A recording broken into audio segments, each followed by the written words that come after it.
Buenos días, iglesia bendecida, amada de Dios y más que vencedora.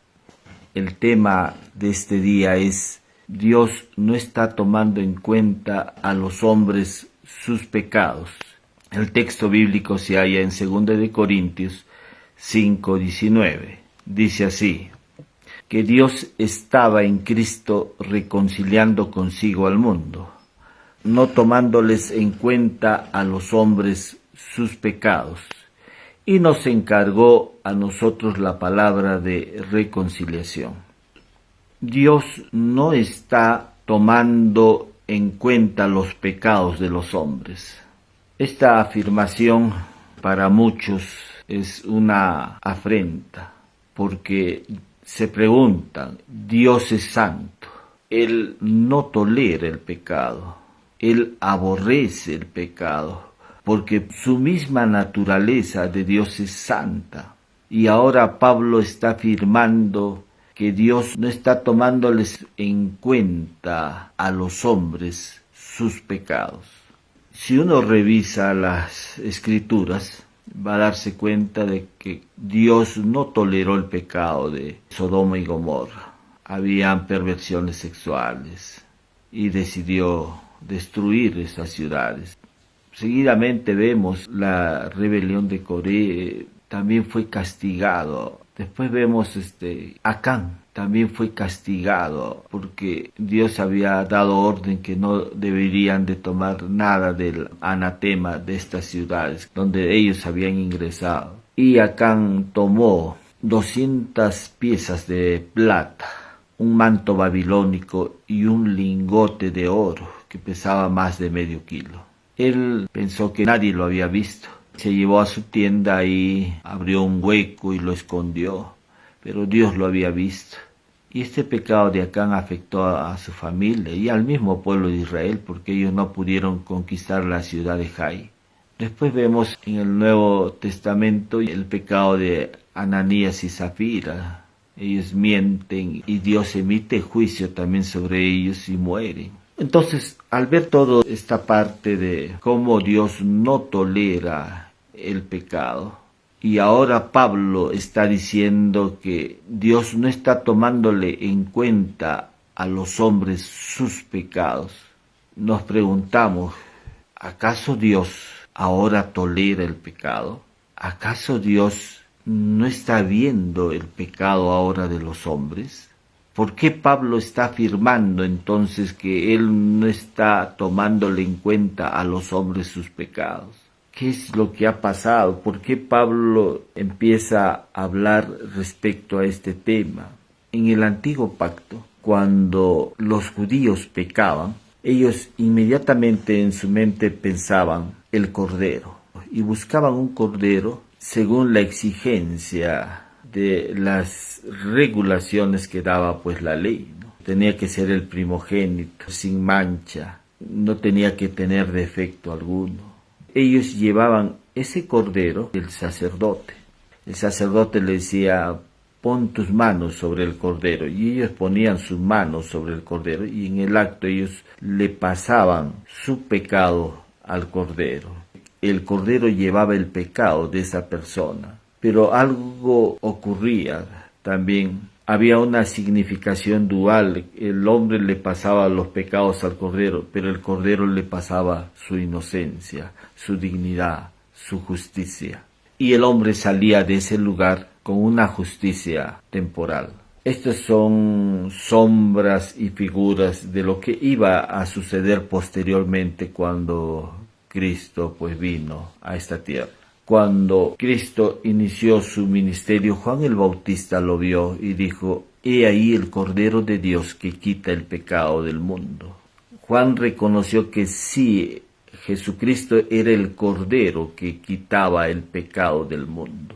Hasta ese momento, todas las prácticas judaizantes todavía seguían llevando el Cordero, pero vino Cristo y ya Juan empieza a ver de que Jesús es el Cordero que quita el pecado del mundo. Nosotros estamos 2000 años después de este evento grandioso de la muestra del amor de Dios hacia nosotros. Y nosotros decimos, he ahí el Cordero que quitó el pecado del mundo.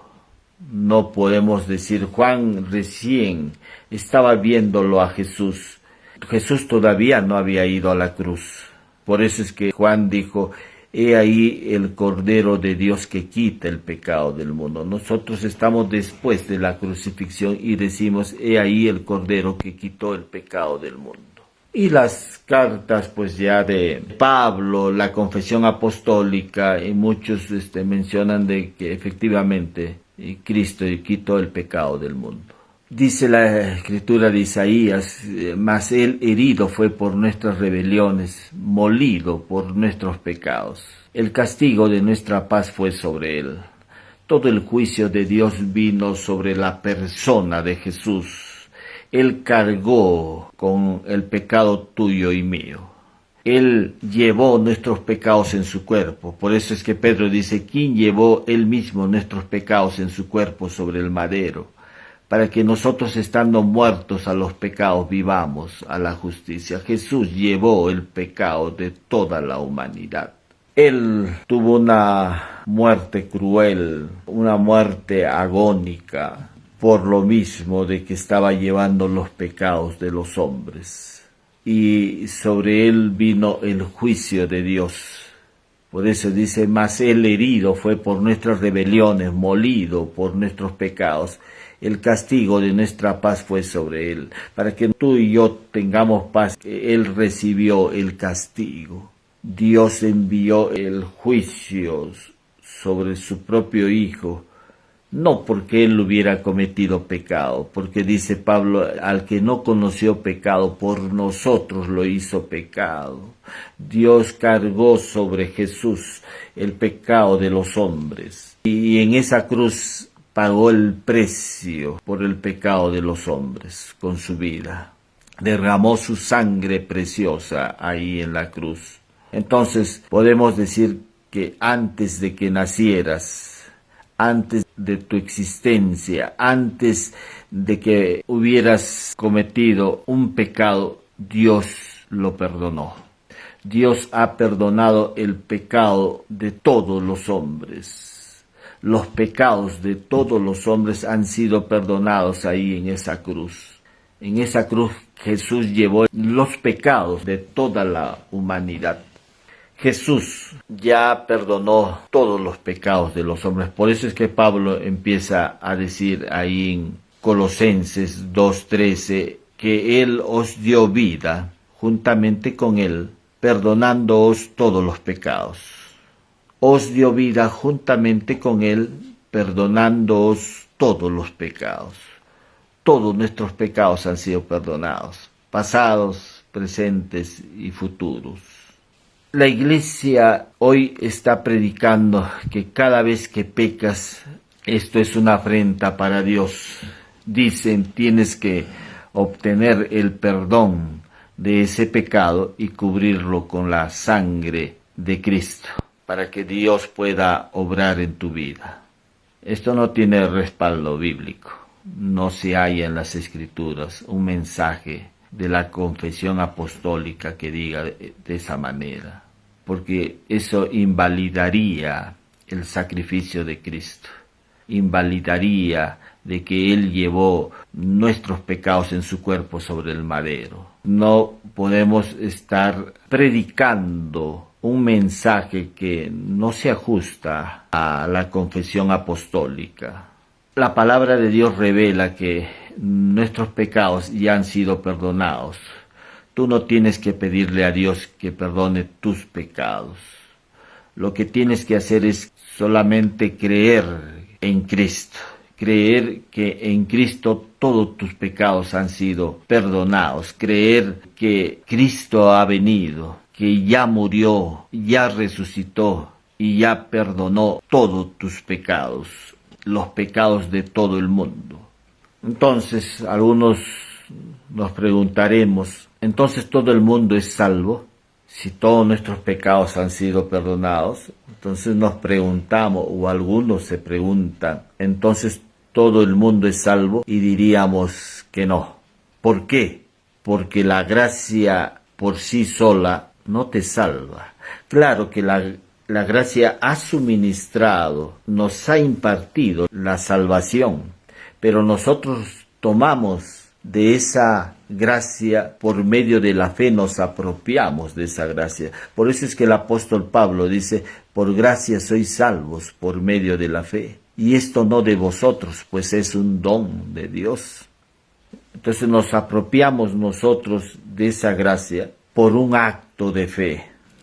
La gente hoy en día no se está yendo al infierno por la inmoralidad sexual, por el asesinato, por la fornicación, por el adulterio, por el robo. No, porque todos esos pecados ya han sido pagados. El único pecado que los va a mandar al infierno es el de rechazar a su Hijo Jesucristo, a Jesús. Ese es el único pecado que los va a enviar al infierno. En la Escritura dice en Juan 3:36, el que cree en el Hijo tiene vida eterna, pero el que rehúsa creer en el Hijo no verá la vida, sino que la ira de Dios está sobre él.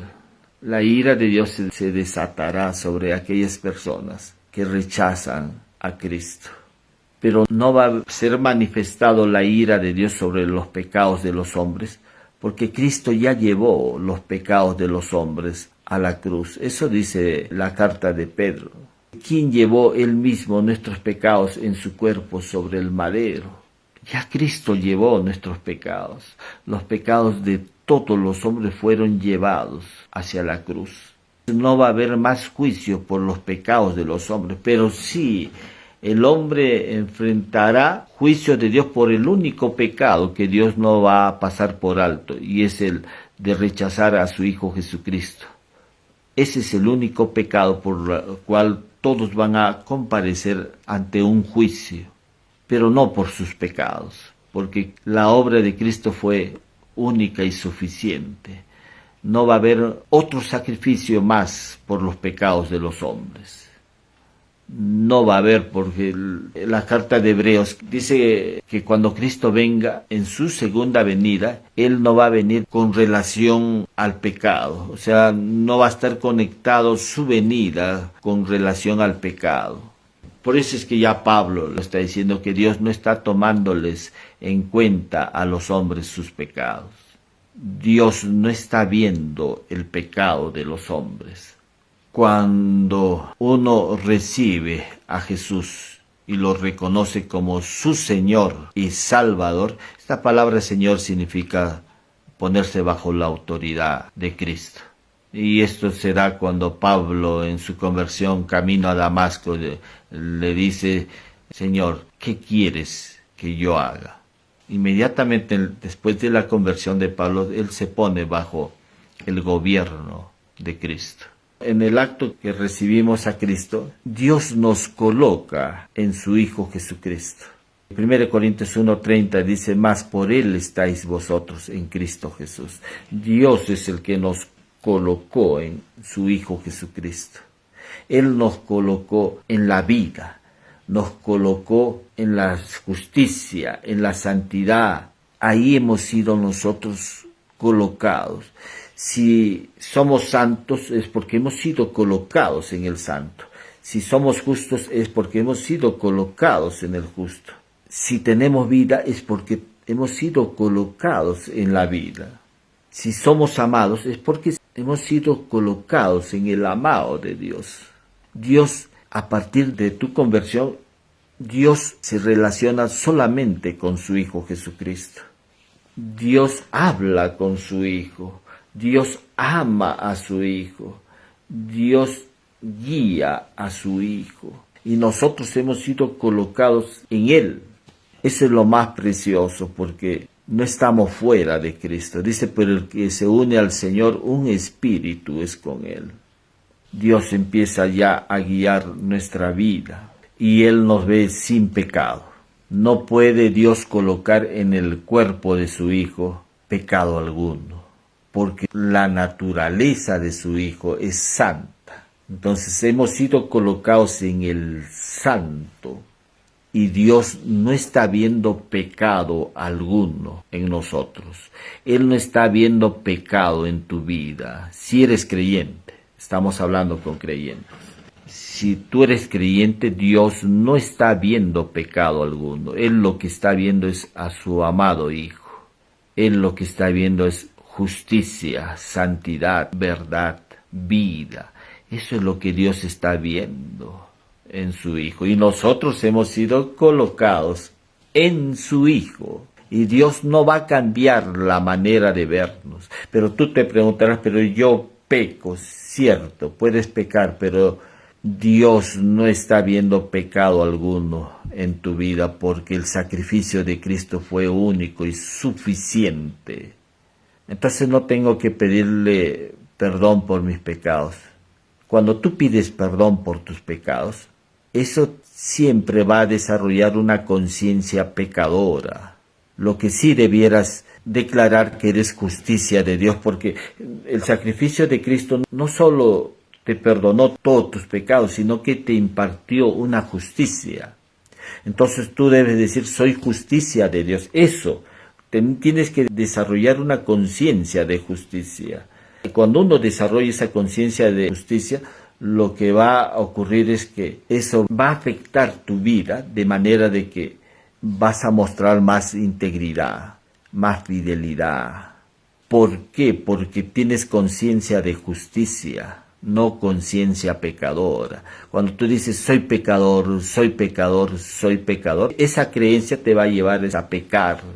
Cuando tú dices soy justicia de Dios en Cristo, esa creencia va a llevarte a acciones justas, santas. Entonces evitemos declarar que somos pecadores, porque la misma Escritura, en Romanos dice 3:24, que siendo justificados gratuitamente por su gracia, mediante la redención que es en Cristo Jesús. O sea, Dios ya te ha impartido una justicia que no te lo has ganado, es una justicia que nos ha sido impartida por un acto de su gracia. Es un favor inmerecido. La gracia es un favor inmerecido, que tú no te lo has ganado. Dios no te lo ha impartido por tu obediencia, tu fidelidad. Esto es un acto de su gracia, que solamente por reconocer a Jesús como tu único Señor y Salvador, en el acto Dios te ha impartido esa justicia. Algunos se preguntan respecto a Primera de Juan, capítulo 1, versículo 8 y 9, dice, si decimos que no tenemos pecado, nos engañamos a nosotros mismos, y la verdad no está en nosotros. Si confesamos nuestros pecados, Él es fiel y justo para perdonar nuestros pecados y limpiarnos de toda maldad. Este versículo de 1 Juan 1:9 dice, si confesamos nuestros pecados, Él es fiel y justo para perdonar nuestros pecados y limpiarnos de toda maldad. Muchos han hecho de este texto toda una doctrina de un solo versículo de la Biblia, porque si uno revisa las cartas de Pablo, habían problemas serios, sobre todo en la iglesia de Corinto. Habían divisiones, fornicación, borracheras, la mala administración de los dones, la mala administración de la Santa Cena, entre otros. Y vemos cómo el apóstol Pablo no enseña a esta iglesia acerca de la confesión de pecados. No hay, usted puede revisar en todo el mensaje del apóstol Pablo. Lo que sí hay dentro del mensaje del apóstol Pablo es el mensaje de gracia. Está lleno la escritura del mensaje de gracia. Hay más de 150 expresiones acerca de la gracia en todas las confesiones apostólicas y mucho más en el mensaje del apóstol Pablo, pero no habla acerca de la confesión de pecados. En 1 Corintios 6:13 le dice, y esto erais algunos, mas ya habéis sido lavados, ya habéis sido santificados, ya habéis sido justificados en el nombre de Dios y por el Espíritu de nuestro Dios. Lo que sí les habla el apóstol Pablo a la iglesia de Corintios es acerca de su identidad. de que ellos cambien la identidad. Ellos no son pecadores, ahora son justicia de Dios en Cristo, ahora son santos, ahora son los redimidos de Dios, pero no les habla acerca de la confesión de pecados. Entonces, tratemos de no edificar una doctrina basado en un solo versículo. La enseñanza tiene que ser confirmada y establecida por varios versículos antes de que sea sólida. No se puede extraer el texto e interpretarlo fuera de su contexto. Eso es un craso error. Hay que leer todo dentro del contexto en el que está. Entonces, este texto bíblico de Primera de Juan 1:9, tenemos que leerlo bajo su contexto. Y el contexto de este versículo está casi en todo el capítulo de Primera de Juan. Algunos dicen, no, esto está dirigido a los creyentes. Mire, todas las cartas apostólicas, en su introducción siempre ellos daban un saludo a la iglesia, un saludo a los hermanos. Pero en este capítulo primero de la carta de Juan no se hace ese saludo. Pero sí, en las dos siguientes cartas de Juan, en la parte introductoria sí hay un saludo. Pero en la primera carta no se evidencia un saludo a los hermanos. Ya en el segundo capítulo sí recién entra hablándole a la iglesia, le dice hijitos míos. Pero en este primer capítulo no. Nos preguntaríamos por qué. Juan, cuando se dirige en este primer capítulo, no directamente se dirige a los hermanos, sino a un grupo llamado los gnósticos. Estos se habían infiltrado en la iglesia.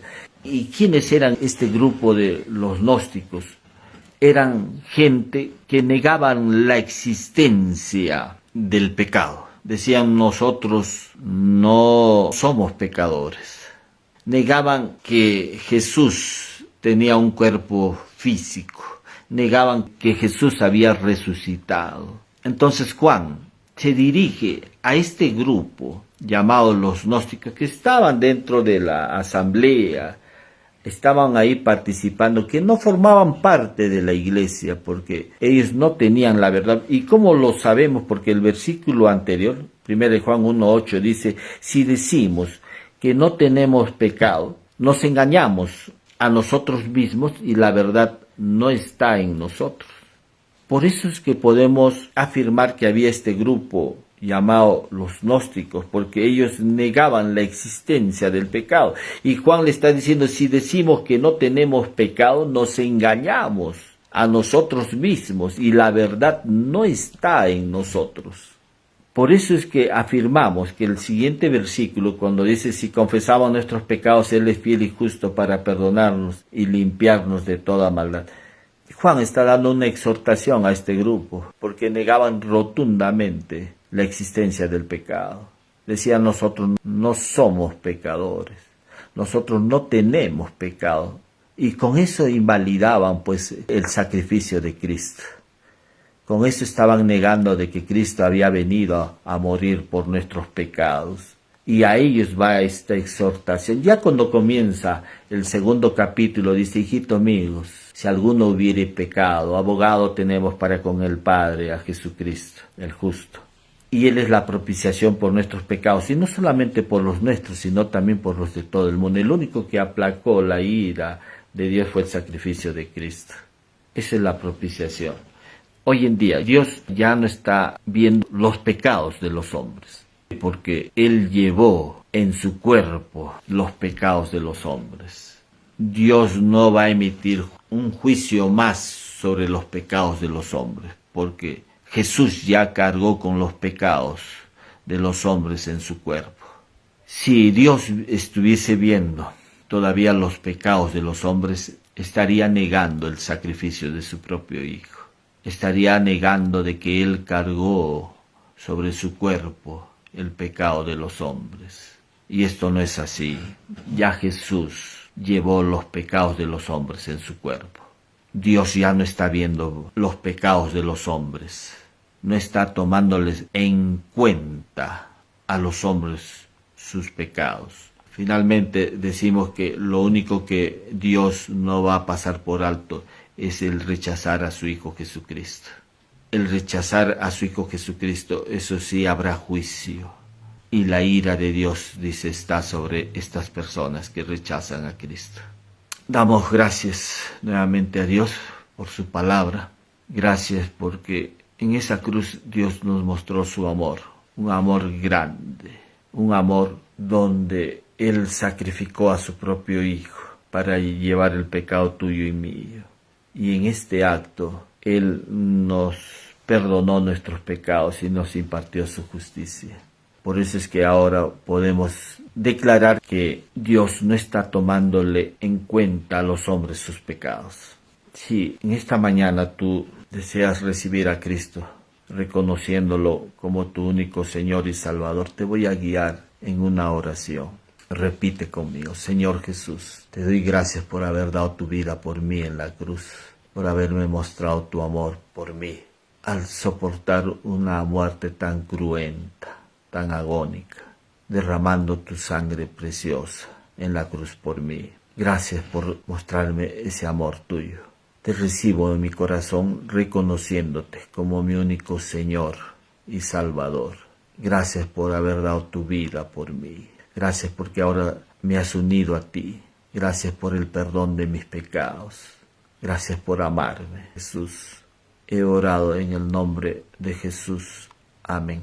Si por primera vez has hecho esta oración, pídele al amado Espíritu Santo que te guíe a una iglesia cristiana, donde puedas crecer en gracia y en el conocimiento de nuestro Señor y Salvador Jesucristo. Voy a orar también por salud.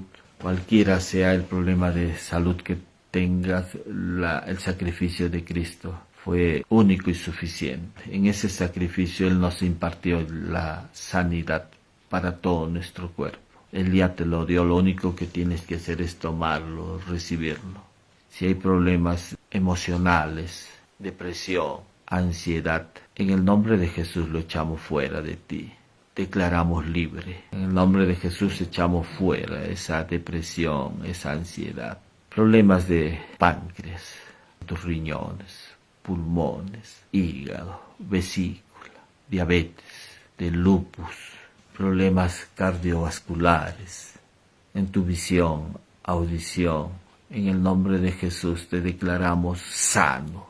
Recibe ahora la sanidad en el nombre precioso de Jesús. El sacrificio de Cristo fue suficiente. Solamente lo único que tienes que hacer es recibirlo. Recíbelo ahora en el nombre de Jesús. Te damos gracias, amado Dios, una vez más por tu amor. Gracias por todo lo que has hecho por nosotros en la cruz. Nos estamos viendo la próxima semana, Iglesia bendecida, amada de Dios y más que vencedora.